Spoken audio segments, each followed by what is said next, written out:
We can transform our lives with this philosophy. স্বামীজির যে philosophy, dream but better dreams. স্বপ্নই যদি দেখবে, তুমি অদ্বৈত ব্রহ্মের সঙ্গে এক হয়ে যাও, জীবন বিদেহ মুক্ত হয়ে যাও, ভেরি গুড।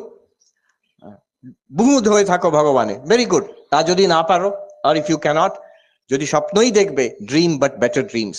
এই ভাগবত ভক্ত ভগবান, eternal love and service free, best philosophy of life. কাউকে বলতে হবে না, and it's possible for everybody anywhere.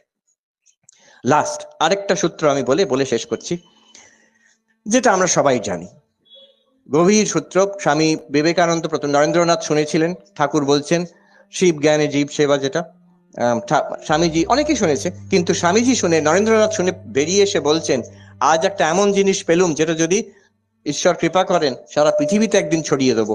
ছড়িয়ে গেছেও। আমাদের রামকৃষ্ণ মঠ মিশন ওইভাবে দাঁড়িয়ে আছে, শিব জ্ঞানে জীব সেবা।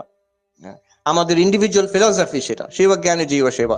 কত ভক্ত, আমাদের ডাক্তারবাবু আছেন আমেরিকাতে, প্রকাশ বাবু আছে, কত সারা পৃথিবীতে ছড়িয়ে আছেন নিজের মতন করে, যে যেখানে যেমন ভাবে পারে। অনেকে আমাদের সঙ্গে ডাইরেক্টলি রামকৃষ্ণ মঠ মিশনের সঙ্গে যুক্ত নয়, কিন্তু স্বামীজির আদর্শ দ্বারা উদ্বুদ্ধ হয়। শিব জ্ঞানে জীব সেবা। আমি ঈশ্বরকে কোথায় পাবো? ঠাকুর বলছেন চোখ বন্ধ করলে তিনি আছেন, চোখ খুললে তিনি নেই। এ কেমন ভগবান?